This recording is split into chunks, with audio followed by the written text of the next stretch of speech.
오늘은 신부의 복음 영성 55번째 시간을 갖겠습니다. 두 가지의 주제를 가지고 하나님의 말씀을 선포하겠습니다. 첫 번째로 천국의 법칙입니다. 고린도후서 4장 17절에서 18절에 보면 우리가 받는 환난은 일시적이고도 가벼운 것인데 이것은 우리를 위하여 비교할 수 없을 정도로 영원하고도 중대한 영광을 이루어낸다. 아주 대조적으로 비교해서 이야기를 하고 있습니다. 계속해서 그래서 우리가 주목하는 것은 보이는 것들이 아니라 보이지 않는 것들입니다. 보이는 것들은 잠시뿐이지만 보이지 않는 것들은 영원하기 때문입니다. 그 영원한 건 딱 하나밖에 없지요. 그죠? 보이지 않는 믿음의 세계, 영의 세계만이지 보이는 세계는 다 사라질 세계다 얘기를 할 수가 있습니다. 그래서 제가 그전에도 이런 얘기를 한번 했지만 여러분은 법을 잘 알아야 됩니다. 그러면 당연히 어떤 영의 법이 있고요. 아까 그 천국의 법이 있다고 하는 것처럼 어떤 법을 해야 된다?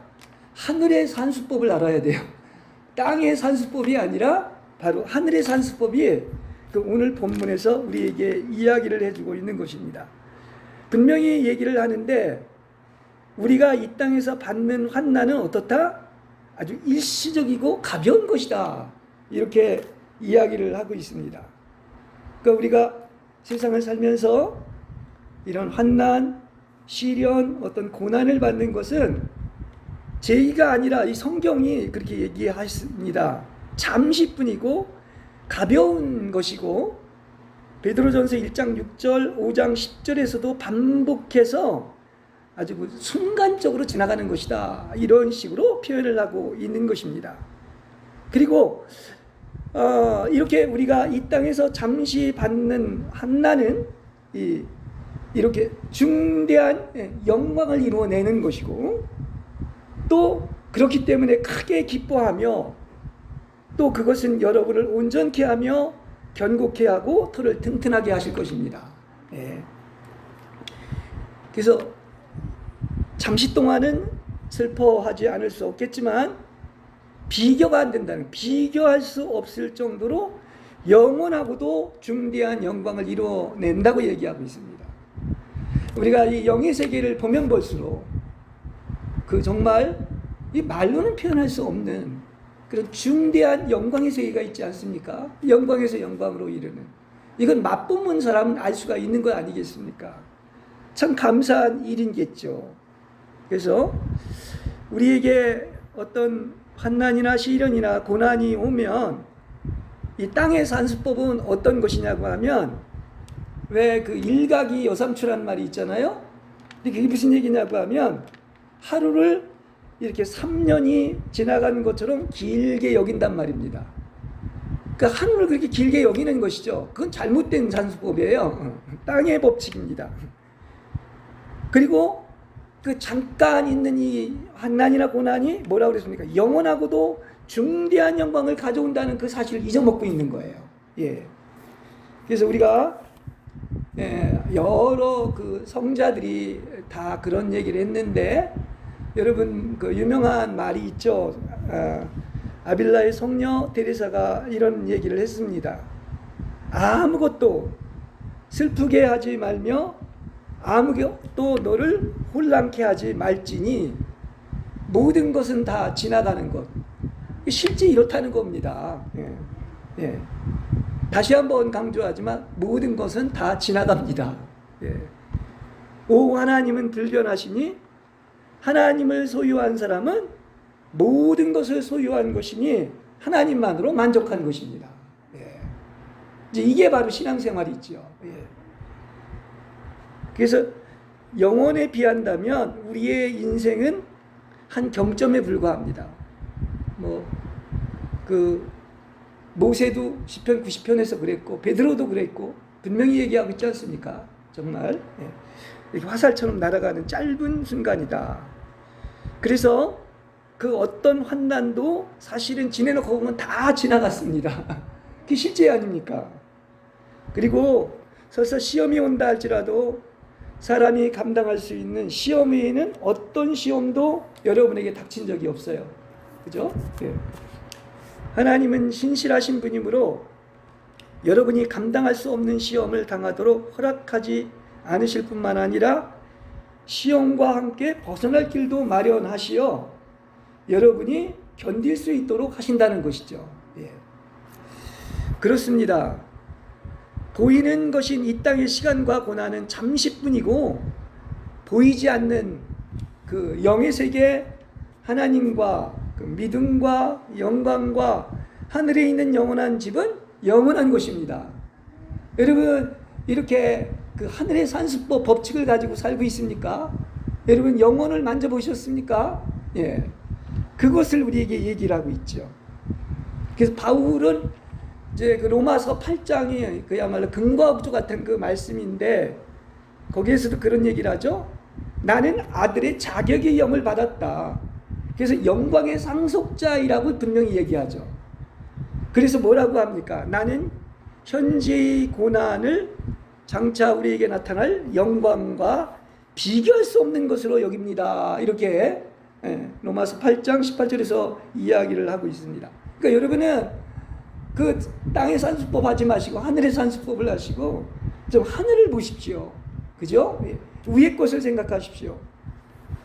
언제나 하늘 본향과 영혼을 생각하시기 바랍니다. 네.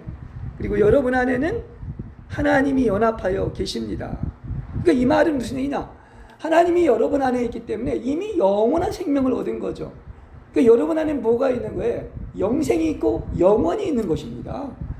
이걸 생각들을 안 하는 것 같아요. 여러분에게 뭐가 있다? 이미 영원이 있다. 이런 시간관을 가지고 있다는 것을 알 수 있어요. 이게 바로 뭐라고요? 그래서 제가 이걸 하늘의 산수법이다. 이제 이렇게 이야기를 하고 있습니다.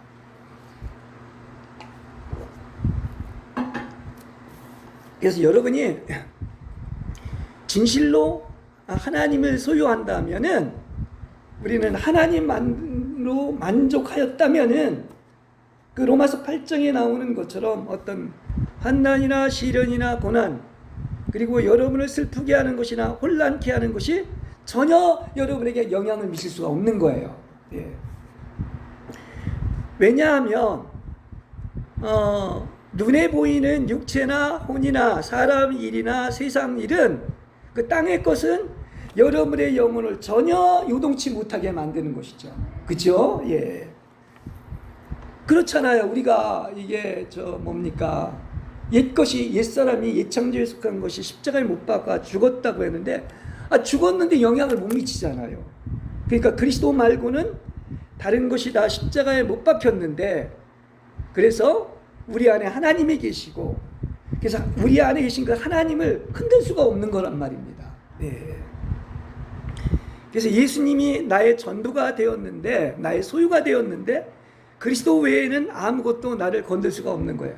나는 하나님의 소유가 됐고 또 나아가서 하나님은 나의 소유가 됐죠.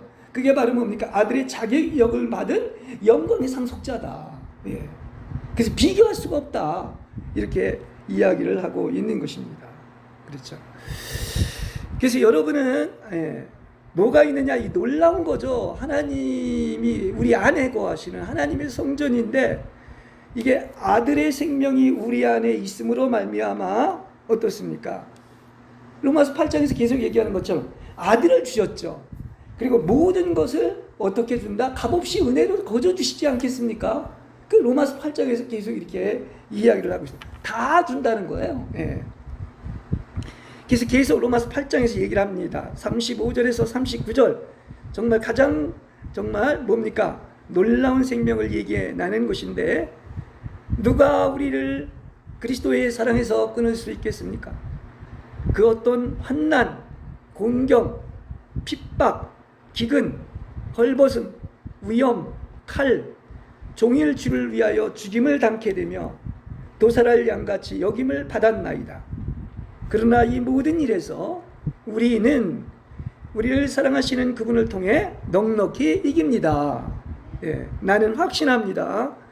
죽음이나 생명이나 천사들이나 권세자들이나 현재일이나 장래일이나 능력들이나 높음이나 깊음이나 다른 어떤 피조물이라도 눈에 보이는 모든 것들은 우리를 우리 주 예수 그리스도 안에 있는 하나님의 사랑에서 끊을 수가 없다는 거예요. 그렇죠? 눈에 보이는 모든 것들. 제가 이걸 쉬어봤더니 그 18가지의 어떤 눈에 보이는 세상 일이 있는데 바울은 어떻다고요? 넉넉히 이겼다. 겨우 이게 그렇게 하나님의 놀라운 생명이 안에 있는 겁니다. 그리고 어떻습니까? 다른 어떤 욥이나 에레미야나 이런 다른 사람들과 같지 않고 그는 아예 이것을 오히려 기뻐했다고 그랬어요. 그죠? 예. 예. 그래서 그 고린도후서 12장에도 얘기하는 것처럼 그는 오히려 사단에 가신 그의 약함을 자랑하고 오히려 그걸 영광으로 여기다. 얼마나 이게 하늘의 산수법입니까? 그렇죠? 예. 왜냐하면 나의 은혜가 너에게 충분하다. 나의 능력은 사람이 약할 때 온전하게 나타나기 때문이다. 이렇게 얘기를 하고 있습니다. 네가 없어지면, 네가 안 살면 온전한 능력이 나타난다는 거예요. 그러니까 내가 약할 때 그분은 가장 강한 것입니다. 그렇죠? 그래서 이게 십자가의 더 깊은 역사로서 육체와 자아가 끝났으니 뭐만 남아요? 그리스도만 남죠. 그래서 그리스도를 소유하죠. 그러면 넉넉히 이기는 겁니다. 예. 이 비결을 체험한 거예요. 그러므로 바울이 그러잖아요. 내가 그리스도를 위하여 뭘 오히려 영광으로 알고 자랑했느냐면 약한 것과 모욕과 궁핍과 박해와 곤경 가운데서도 기뻐한다고 그랬어요. 그죠? 이 바울이 한 아주 그 대단한 말이죠. 다른 사람인 이렇게 못했습니다. 왜 그러냐? 내가 약할 그때가 곧 강할 때이기 때문입니다. 참 이 놀라운 비결인데 여러분들 이 생명을 체험하시길 바랍니다. 넉넉히 이기는 비결이 여기에 있다는 말이지요. 예. 그래서 나가 계속 없어지고 그리스도로 확대되는 만큼 어떻게 됩니까? 바로 이것을 만지고 체험하고 넉넉히 이기는 비결을 만지게 되는 것이죠. 예. 그러니까 결국은 제가 이걸 뭐 30년, 40년을 설교를 했지만 예, 이게 점점 더 얼마나 이 말씀이 여러분에게 실제가 되느냐예요. 그렇습니다. 어떤 생명의 분량이 성숙하면 성숙할수록 그야말로 옛날에는 뭐 한 50% 됐다면 그다음에 70%, 90%, 100%까지 올라가게 되는 것이죠. 이건 앞으로도 계속될 겁니다. 예, 무슨 얘기인지 아시겠죠? 그래서 그 바울은 특징이 날마다 뭡니까? 죽노라 얘기한 것처럼 십자가에 못 박혔기 때문에 다른 것이 전혀 그를 요동치게 할 수가 없었어요. 세상 일이. 그렇죠? 그래서 그리스도 외의 그 어떤 것도 그를 이렇게 터치할 수가 없었다는 그런 사실입니다. 무슨 얘기인지 아시겠습니까? 왜냐? 예수님을 소유하고 예수님을 확대하고 예수님이 전부가 되었고 그래서 예수님만으로 만족했기 때문에 이 놀라운 생명으로 넉넉히 이겼습니다. 할렐루야. 예.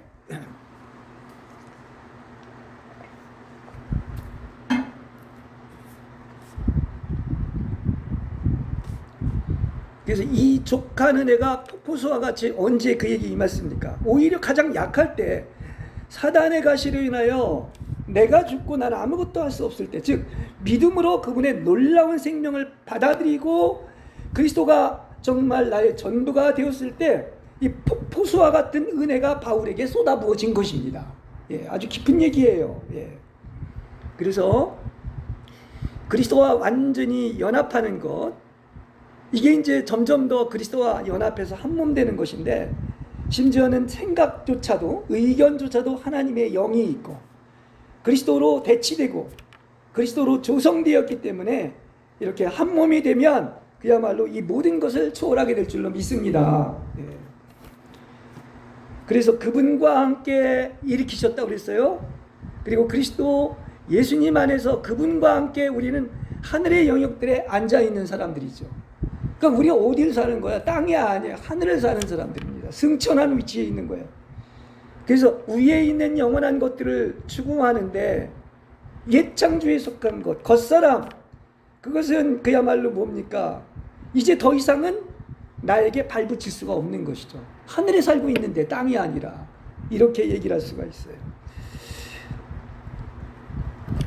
에베소서 5장 16절에 보면 시간을 아끼라, 때가 악하다, 이렇게 얘기를 하고 있는데, 다시 말하면 시간을 구속하라, 시간을 사오라는 얘기인 것입니다. 그러니까 우리는 시간을 이렇게 잘 사용해야 되는데, 주어진 세월을 허송세월하지 말고 지혜롭게 행해야 됩니다. 그러니까 이렇게 볼 수가 있어요. 내 기준이 아니라 하나님이 계수하시는 시간이 있죠. 그리고 전혀 계수하지 않는 시간이 있는 거죠. 그러니까 관점은 어디에 있는 거예요? 하나님이 기준이죠. 그래서 어떻습니까? 이렇게 사람에게 있어서 긴 세월이라도 예수님에게는 한 작은 경점에 불과해요. 지금 계속 이 얘기를 하고 있지 않습니까? 잠시다, 다 지나간다.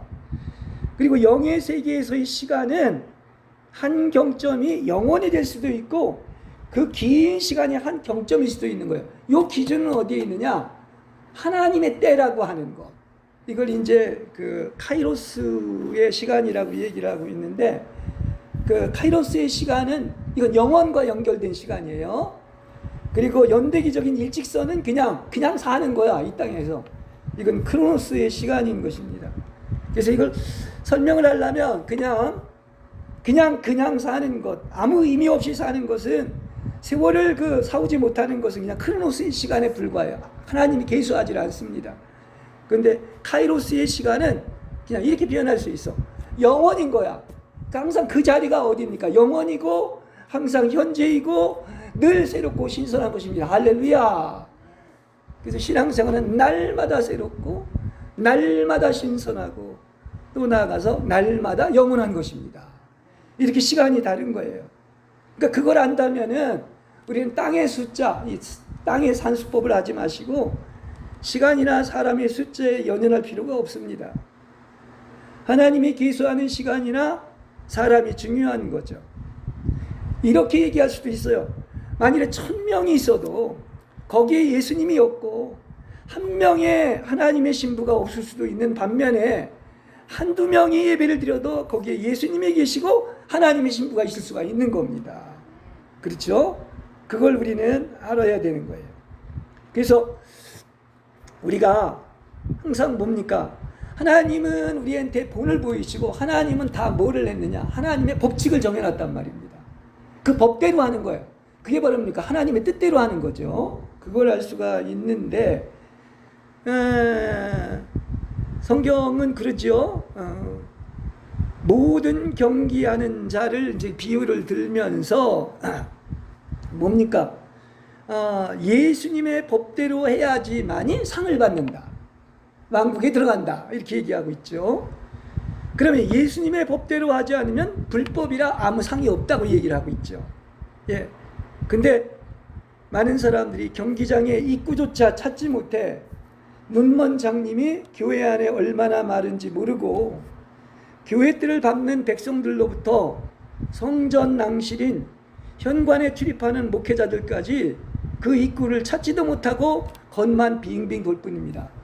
이것이요, 이 성경의 이런 내용들이 바리새인한테 한 얘기가 아니라 나한테 한 얘기인 거예요. 그렇죠? 그래서 그거는 영적으로 압니다. 보입니다. 그것을 얘기해 주고 있어요. 근데 모르는 사람은 여전히 그게 소경이기 때문에 모르는 것이다. 이야기를 할 수가 있는 것입니다. 그렇죠? 그래서 천국은 뭐냐? 하늘의 법 얘기하는 거죠. 천국의 법 아닙니까? 그러니까 실제는 천국의 모형인 설계도가 있잖아요. 그죠? 그게 실제인 거야. 왜? 나 땅의 것은 다 사라진다고 그랬으니까. 그리고 하나님의 나라의 법칙이 있잖아요. 그걸 계속 얘기해 줬죠. 또 경기의 법칙이 있는 거예요. 그러니까 성전도 마찬가지. 여러분이 성전이지만 성전의 실제 모양을 모세한테 가르쳐주고 다윗한테 가르쳐줬는데 그것은 이 땅의 예루살렘이 아니에요. 그건 잠시 있다 사라질 것들입니다. 그럼 어떻습니까? 새 예루살렘이라고 하는 천국이 실제 있는 것이죠. 그게 진짜예요. 그죠? 그리고 법도 있잖아요. 천국의 헌법. 그리고 생명의 성령의 법. 다 이 법 원칙이 있는 것이지요. 그래서 이렇게 경기하는 건 반드시 룰대로 해야 된다. 하나님이 정해놓은 대로. 그래야 들어간다. 이렇게 얘기하는 거죠. 예. 심지어는 법대로 하지 않으면 내가 다른 사람을 구원시키고도 나도 못 들어간다. 바울은 얘기하고 있잖아요. 그렇습니다. 그래서 우리가 이제 의의 면류관인 상을 받아야 되는데, 이게 이제 우리 이기는 자, 신부의 영성을 가진 사람들이 가장 복된 일이라고 얘기를 할 수 있죠. 뭘 받아? 의의 면류관을 받아야 되는 거야. 예. 그래서 하나님의 법칙은 다 어디에 있느냐? 성경 66권에 다 적혀 있는 거예요. 그리고 또 뭐 누구는 그런 얘기를 하더라고요. 66개의 조항이 있다. 이렇게도 얘기를 하더라고요. 또 365개의 법칙이 있다. 이렇게도 얘기를 합니다. 근데 이게 왜 우연이 아니냐면, 우리가 성경이 66권으로 채택이 됐는데 이사야서가 사실 그 예수 그리스도에 대해서 가장 정확하고 모든 것을 얘기해 놓은 것입니다. 이사야서가 66장이죠. 우연이 아닌 것이죠. 그래서 이사야서를 우리가 읽어보면 예수 그리스도가 이렇게 성육신하고 십자가와 부활과 승천을 거치시고 또 생명 주는 영으로 오시고 이렇게 새하늘과 새 땅으로 결론 맺기까지 이 그리스도에 대한 완전한 계시가 있는 거예요. 그러니까 성경은 다 이게 뭡니까? 짝이 있는 것처럼 알면 알수록 모든 게 다 연결이 돼버려요. 예, 그렇습니다. 그래서 우리는 성경의 66권에 무슨 법칙? 아까 그랬죠. 천국의 법칙. 예수님의 법칙을 인같이 마음에 품고 도장같이 판에 두어야 합니다. 그 정도가 돼야 되는 거예요. 함부로 소홀히 다룰 수가 없는 것입니다. 그렇죠? 그리고 그 메주자라고 하는 그 출애굽에서 그 이스라엘 백성에게 알려주신 것처럼 우리는 생명의 계명을 이렇게 선을 행하는 손에 들어 단단히 묶고 행해야 되는 거죠. 그 법이 다 어디에 있습니까? 그 법칙이 성경에 있잖아요. 이게 쉽게 말한다고 하면 성경은 하나님의 나라의 법칙이기 때문에 반드시 하나님의 뜻인 성경대로 살아야 되는 겁니다. 이게 승리하는 비결인 것이죠. 예. 그래서 정말 야곱이 구약에서 정말 가장 승리한 자의 어떤 고백을 하고 있는데, 그 얼마나 아름답습니까? 보석으로 완성된. 근데 우리가 제일 마지막에 이런 고백을 할 수 있다면 정말 승리자죠. 그게 이제 그 바울이 마지막에 이렇게 죽기 전에 이런 얘기를 하고 있는 것입니다. 디모데후서 4장 7절에서 8절에 보면, 나는 선한 싸움을 싸웠고 달려가야 할 길을 다 달렸으며 믿음을 지켰습니다. 이제부로는 나를 위하여 뭐가? 의의 면류관이 예비되어 있습니다. 이걸 아는 거야. 예, 죽기 전에 죽을 것도 알았고 이걸 아는 겁니다. 그래서 바울뿐만이 아니라 의로운 재판장이 신 주님께서 그날에 뭐라고 그랬어요? 나에게 그것을 보상해 주실 것인데, 바울만이 아니라 바로 그분께서 나타나시기를 사모하는 모든 사람에게 이런 복을 준다는 거야. 의의 생명을 면류관을 얻게 한다는 거예요. 이게 신부의 복음의 핵심도 이겁니다. 이기는 자의 복음은 뭐냐? 상 받는 거야. 그렇죠? 그래가지고 거룩한 신부가 돼서 혼인잔치에 참여하는 거 아니겠습니까? 예. 그래서 신부의 복음이라는 제목을 넣은 거예요. 그 영생과 면류관을 받는 모든 영생의 법칙이 살아 숨쉬는 성경 안에 있다는 사실을 아시길 바랍니다. 성경은 이거는 살아 움직이는 거예요. 살아있고 운동력이 있어. 영과 혼을 가르고, 예? 관절과 골수를 쪼개고 마음의 속까지 다 안다고 얘기하지 않습니까? 성경이 그렇게 능력 있는 거예요. 그걸 우리가 알아야 됩니다.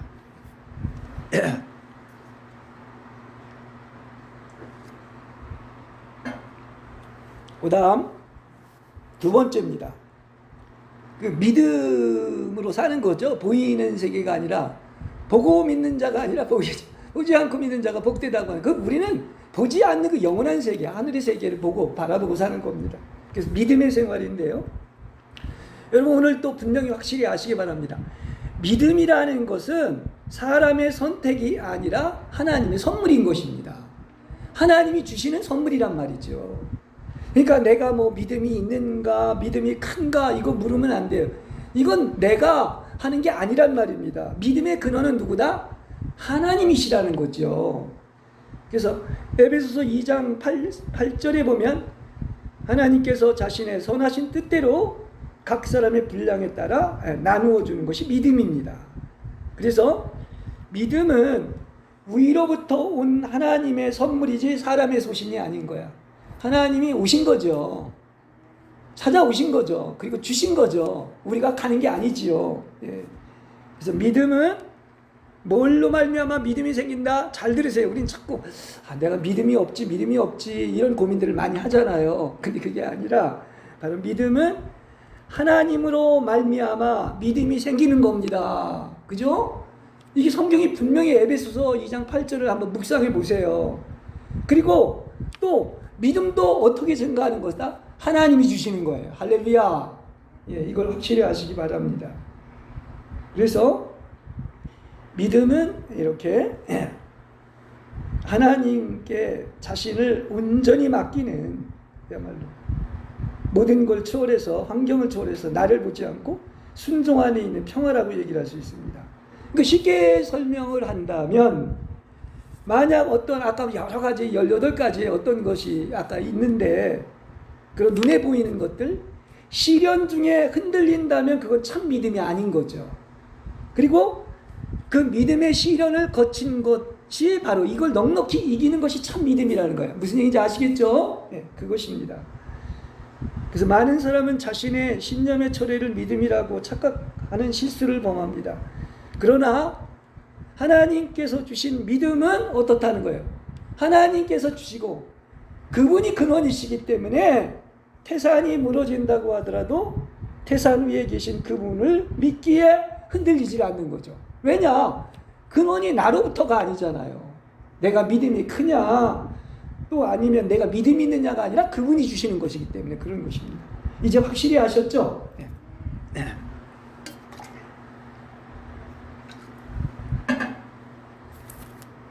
그래서 항상 우리는 그 정상적이 되어야 돼. 비정상적이 아니라 정상적인 그리스도인이 돼야 되는 거지. 비정상적이라고 하면 이건 근본 문제가 있습니다. 성경은 정상적인 믿는 이의 생활에 대해서 이렇게 말합니다. 갈라디아서 2장 20절 하반절에 보면 이제 내가 육체 안에서 사는 생명, 이 땅에서 사는 생명은 하나님이 나를 사랑하시어 나를 위해서 자신을 버리신 하나님의 아들의 믿음 안에서 사는 것이다. 이렇게 얘기하고 있는 거죠. 내 믿음이 아니에요. 하나님의 아들의 믿음 안에서 사는 거죠. 그러니까 사실은 믿음이 뭡니까? 예수입니다. 믿음의 주요 온전케 하시는 예수를 바라보자고 그랬죠. 그분이 믿음인 거예요. 그렇죠? 또 고린도후서 5장 7절에 보면 이렇게 얘기하죠. 왜냐하면 우리는 뭘로 행한다? 믿음으로 행하고 보이는 것으로 행하지 않기 때문입니다. 근데 우리가 이걸 정확히 모르면 자꾸 보이는 거를 가지고 행하려고 하는 거죠. 그래서 이걸 알아야 돼요. 그러니까 보이는 생활에 가장 저기한 게 뭡니까? 감정이죠. 느낌이죠. 그렇죠? 사람의 생각이나. 그래서 믿음의 생활은 보이는 느낌의 생활과는 완전히 상반된 거죠. 보이지 않는 것을 믿는 것이기 때문인 것입니다. 그래서 우리가 느낌의 생활로 하나님을 믿는다고 한다면은 어떻게 되느냐?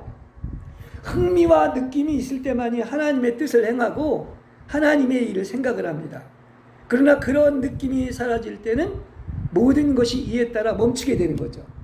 그러니까 믿음은 항구열하고 변하지 않는데 느낌에 따라 살면 그렇게 언제나 변하는 것이죠. 그러나 믿음 생활은 이와는 다른 것이죠. 믿음 생활이라는 뜻은 바로 그 언약이 성경의 사실을 믿음으로 말미암아 사는 거예요. 가장 확실한 것은 이것밖에 없어요. 그래서 어떻습니까? 그 사실이라는 말씀 그걸 믿고 체험이 따라오는 것이지 거꾸로 가면 안 됩니다. 순서는 완전 뒤바뀌면 잘못된 거예요. 그걸 알아야 돼요. 그 믿음은 눈에 보이는 어떤 환경을 보거나 자기 자신을 주체로 하는 것이 아니라 성경 모든 것의 결론은 바로 믿는 대상이 누구다? 하나님 한 분이란 말이에요.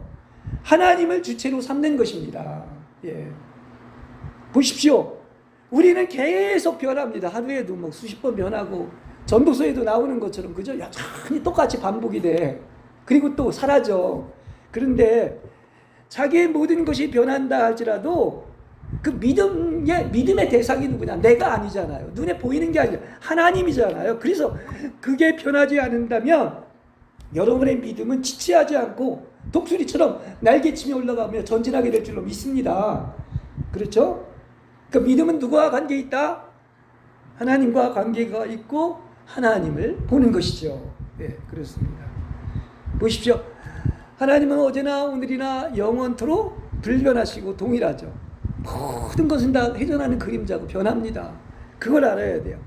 그러니까 하나님은 영원히 변치 않기 때문에 그분을 믿는 우리도 어떻습니까? 믿음으로 말미암아 사는 사람도 어떻다는 거예요.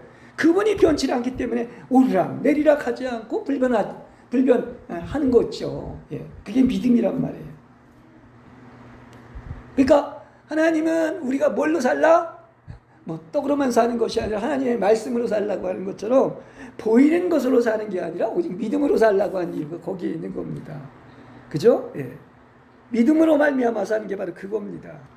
그분 한 분. 그러니까 우리는 그렇다고 한다면 눈에 보이는 것들, 느낌이 평안할 때나 고통스러울 때도 뭐하라는 얘기요? 믿음의 주체인 다만 하나님을 신뢰하고 앞으로 나아가라는 얘기인 것입니다. 그렇죠? 자, 우리 하루에도 수천 가지 일들이 일어납니다. 여러 가지 상황이 있어요. 근데 그걸 보지 말고 뭐 하라는 것인가? 느낌, 어떤 생각, 감정 이게 아니라 어떤 것입니까? 그냥 하나님만 믿는 거죠. 그건 영원히 변치 않는 것입니다. 이게 진짜 믿음이죠. 예. 그리고 그러면 하나님이 기뻐하시게 될 줄로 믿습니다. 예.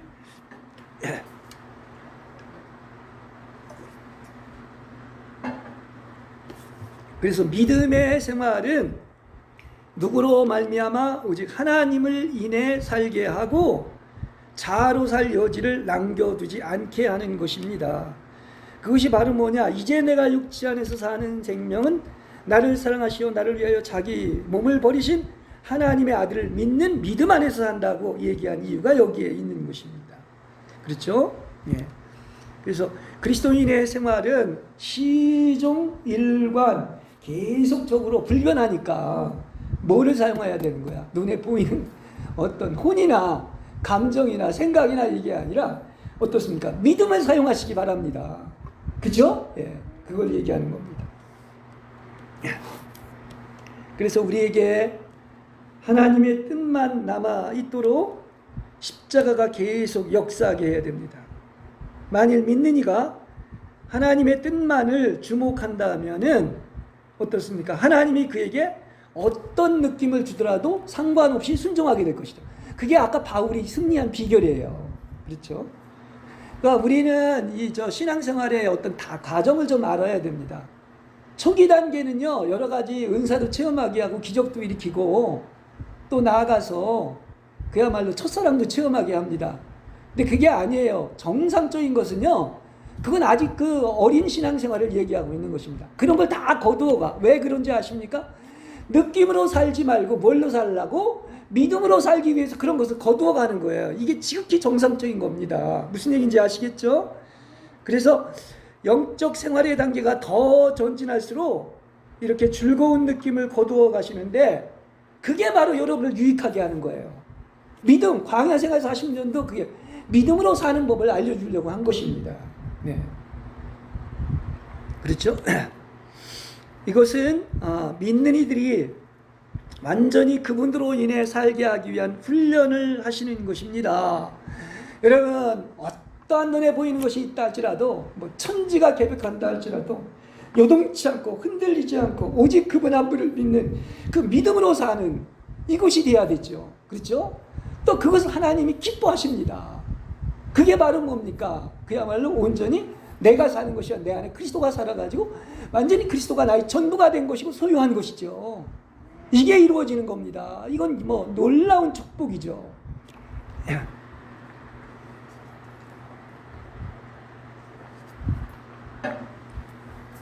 그래서 예수님은 이 시간 이렇게 나에게 이렇게 물으십니다. 내가 나의 위로를 조금도 얻지 못하더라도 그 일이 나를 위하기 때문에 고난받을 수 있겠느냐? 또 내 스스로 아무 흥미를 느끼지 못하는데 그 일이 내 뜻 안에 있는 거로 행할 수가 있겠는가? 또 고통스럽고 답답하며 메마른 느낌 안에서도 어떤 일이 내 일인 연고로 나를 위해 일할 수 있겠는가? 내가 내게 육신의 고난을 주더라도 그것을 내가 준 것으로 인해 달게 받을 수가 있겠는가? 이게 다 믿음으로 이렇게 사는 훈련을 시키는 것이다. 이 얘기를 할 수 있습니다. 그러니까 여기에는 아무런 조건이 없어. 눈에 보이는 것에 영향을 받지 않는 거예요. 그죠? 뭐 주님만 믿는 거죠. 이것을 바로 뭐라고 하느냐? 이게 실제적인 실행적인 십자가예요. 이 삶을 사는 것이. 그러니까 믿음 생활이라는 것은 어떤 상태에서든지 모든 일에 어떤 것입니까? 순종하는 생활이 되는 거예요. 그래서 순종하는 것입니다. 아무런 거기엔 어떤 것입니까? 조건이 없는 거죠. 그래서 욥이 그런 얘기를 하잖아요. 참으로 그분께서 나를 죽이실더라도 나는 그분만을 의뢰한다 하는 얘기가 바로 이런 것이지요. 이게 이제 믿음인 것입니다. 그래서 영적 노정에서 전진한 사람은 이렇게 그야말로 어떤 느낌으로 살지 못하게 하기 때문에, 그래서 옛날 처음에 믿을 때처럼 되지 않고 때로는 심지어 하나님께 버려진 것 같은 체험이 많은데, 그게 바로 뭐냐? 그래도 오직 그냥 절대적인 믿음으로 사는 거. 그렇죠? 그래서 하나님이 설사 나를 미워하고 죽이며 버린다고 느끼더라도 여전히 하나님의 뜻을 기뻐하고 하나님께 맡길 수 있는 이것이 가장 높은 생명인 거예요. 왜냐? 그분의 생명만이 유일하게 사는 것이니까요. 예, 그렇습니다. 그래서 주 안에서 모든 것을 잊어버리고 자기를 즐겁게 하는 것까지도 잃어버리며 기꺼이 윤곽로 속에 자신을 넣을 담력이 있고 자기 연민과 자기 사랑에 빠지지 않는다면 영적 노정에서 그들은 날아갈 듯 전진하게 될 줄로 믿습니다. 그렇지요. 예.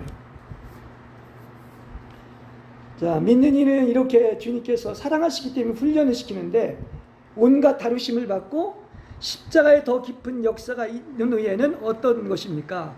그야말로 안식하는 믿음 생활에 들어갑니다.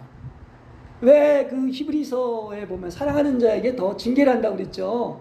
근데 그 과정을 다 겪고 난 후에는 뭐라고 그랬습니까? 의의 평강의 열매를 맺는다고 이렇게 얘기하고 있는 거죠. 이제 진짜 안식하는 거야. 모든 걸 뭐 아까 사도 바울의 어떤 넉넉히 이기는 비결처럼 그 18가지가 있어도 정말 안식할 수가 있는 것이지요. 예, 그것을 얘기하고 있습니다. 그래서 이 믿음 생활이 진실된 영적 생활에 참 이러한 그 믿음의 아까 뭐 신앙의 영이라는 표현까지 썼는데 참 이러한 그 믿음의 선물을 받아서 신앙들이 영웅이 된다면 얼마나 좋겠어요. 그죠? 그러면 그냥 날마다가 어떤 것입니까? 정말 너무 감사하고 찬양하고 누리고 그냥 고마워할 수밖에 없는 거게 되죠. 네. 그래서 믿는 이가 이러한 위치에 이를 때 그는 안식하는 생명을 비로소 갖게 되는 것입니다. 왜 그러냐? 땅의 것, 그의 욕심은 십자가의 영광로에 의해 이미 다 제거가 됐어요. 겉사람은 다 후피했어요. 썩어 없어졌습니다. 이제 이미 공과를 배워서 오직 하나님의 뜻만이 귀한 것이고 모든 것을 오히려 잃기를 좋아합니다. 이게 실제 영성 생활을 하다 보면 언제가 기쁘느냐? 그냥 그분의 뜻만을 주목하고 그리스도만 확대되면 난 살든지 적든지 좋다. 오히려 그리스도 이해의 것을 다 잃는 것을 오히려 기뻐한단 말이에요. 이게 그리스도 예수의 마음을 갖는 건데, 그래서 전에 내가 바라고 추구하고 찾고 분토하는 것으로 인해 생긴 탄식과 고뇌와 근심은 이제 다 사라진 것입니다. 그러니까 이런 것들이 다 어디서 나왔다? 다 지 하나를 이기지 못해서 그런 거예요. 지 욕심에서 나온 거예요. 그러니까 자아를 이렇게 죽인다는 것이 정말 은혜예요. 이거 누가 죽이는 것입니까? 성령님이 죽이시고 세운 것도 성령님이신 것입니다. 예. 그래서 이는 그가 가장 높은 생명은 오직 하나님만을 위하고 하나님의 뜻을 순종하는 것을 알았기 때문인 것입니다. 아, 이것만이구나. 이것만이 전부구나 하는 것이죠. 하나님의 넉넉히 이기는 생명만이 전부인 것이죠. 그래서 하나님의 뜻만이 이루어진다면 만족하게 되는 거죠. 그게 이제 믿음의 사람들의 어떤 간증이죠. 그는 하나님이 안배하신 손 아래에 굴복합니다. 그는 하나님이 기뻐하신다면 어떤 환경을 당해도 개의치 않습니다. 이제 외적인 어떤 일도 그를 자극할 수 없게 되었고 그는 완전하게 안식하게 되었습니다. 자, 이 안식에 들어가는 비결, 그죠? 그럼 얼마나 뭐 날마다가 천국 아니겠습니까? 네.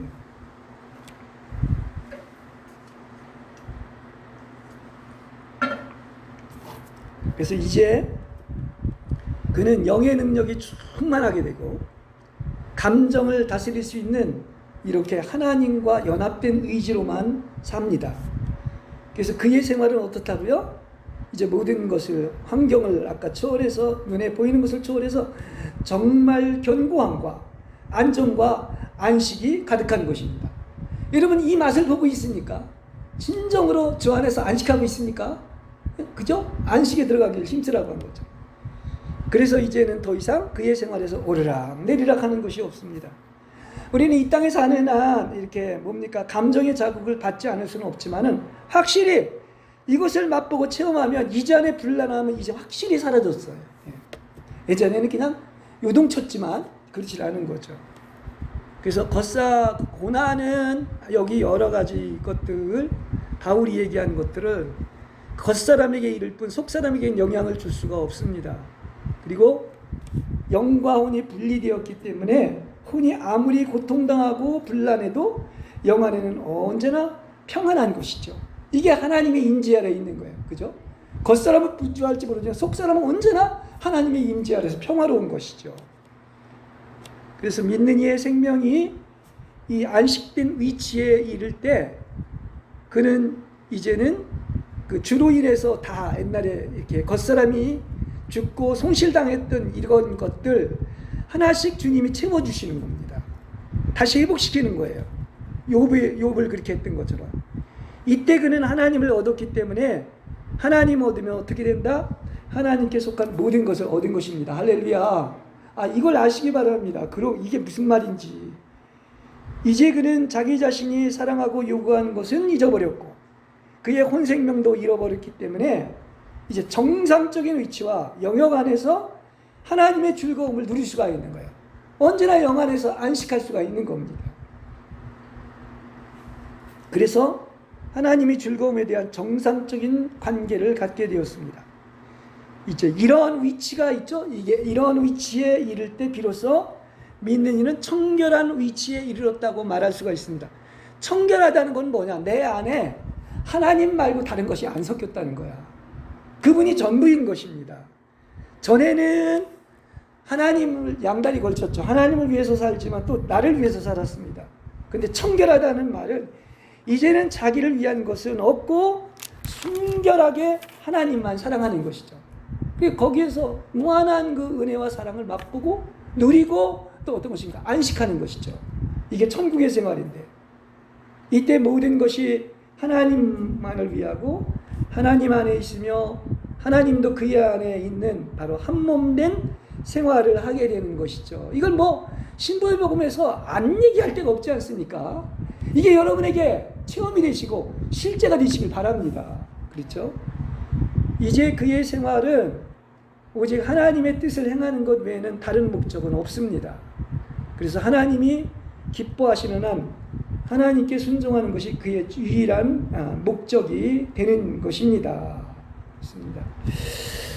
자, 지금 우리의 생활은 뭘로 사는 것인지 보이지 않는 믿음의 생활이다. 이렇게 이야기를 하고 있는데 그냥 결론을 맺으면서 딱 세 가지를 압축해서 믿음이 뭐냐 하는 것을 얘기를 해드리겠습니다. 첫째는 바로 뭐냐? 이 믿음의 근원을 아까 얘기를 했지만 믿음의 근원입니다. 믿음은 다시 얘기합니다. 여러분이 나는 믿음이 있다, 나는 큰 믿음을 가졌다 그런 말을 할 것이 아니라 믿음은 누구한테서 나는 것이다? 여러분에게서 난 것이 아니라 하나님의 선물입니다. 그렇죠?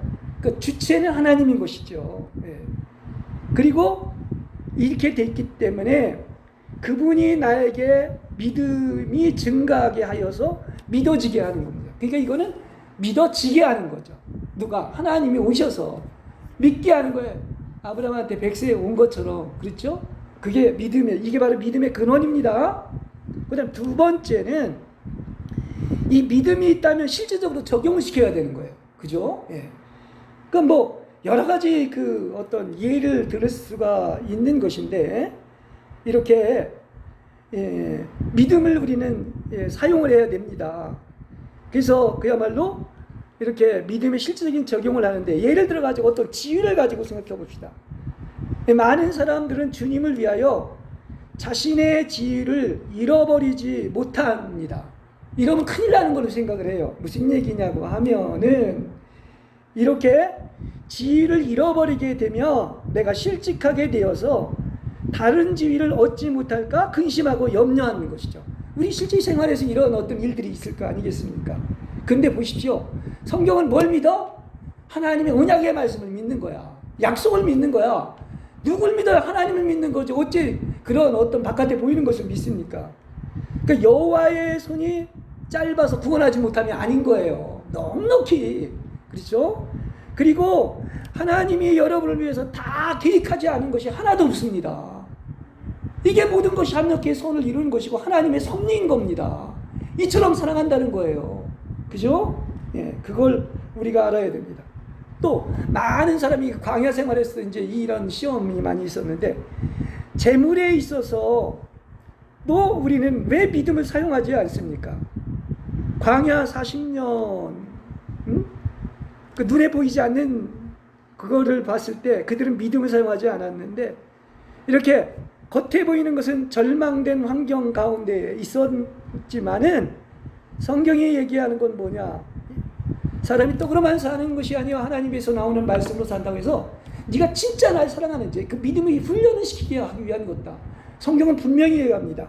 몸에 걸친 옷이 헤어진 일도 없었고 신발도 부르치지 않았고 또 나아가서 돌보셨다는 것을 얘기하는 거예요. 누구? 예수님이, 하나님이 그렇게 얘기를 하고 있는 것 아니겠습니까? 이게 바로 믿음을 적용을 하는 겁니다. 그럼 적용한다면 우리에게도 마찬가지가 아니겠습니까? 믿음이 있어야 하나님이 역사하죠. 좋은 걸 다 주셨는데 안 믿으면 내 것이 안 되잖아요. 그러니까 우리 왜 그 마태복음이나 이런 신약에서도 보면은 참새 한 마리도 하나님이 먹이시고 창고가 없는데도 기르신다. 들에 핀 백합화도 그렇게 아름다운 꽃을 피우시는데 여러분 이 뭡니까? 그야말로 참새는 음식으로 돌보는 것이고 백합화는 의복으로 돌보는 것인데 이걸 떨어지지 않게 한다는 거야.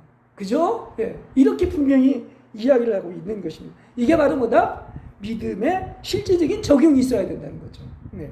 그다음 마지막 세 번째는 믿음에는 행위가 있어야 됩니다. 믿음이 없는 행위는 죽은 것이요. 또 행위가 없는 믿음은 또 그것도 죽은 것입니다. 야고보서에도 그 얘기를 하고 있는데 그래서 믿음이 유일하게 이렇게 밖으로 표현되는 것이 행동을 통해 나타나는 거야. 행위를 통해서. 행함이 없는 믿음, 이건 죽은 것이죠.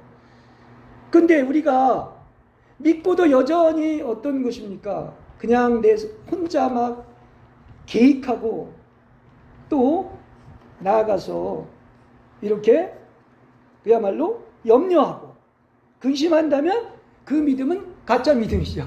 거짓 믿음이 되는 겁니다. 행함이 없는 믿음이니까. 그래서 히브리서 4장 아까 3절에서도 우리는 그야말로 믿는 우리들은 저 안식에 들어갔다고 이야기를 하고 있는데 정말 우리가 믿음 안에 있다면 믿었다면 어떻습니까? 영원한 안식 안에 들어가는 거예요. 우리 안에 영원히 있게 된 거예요. 그래서 그렇습니까?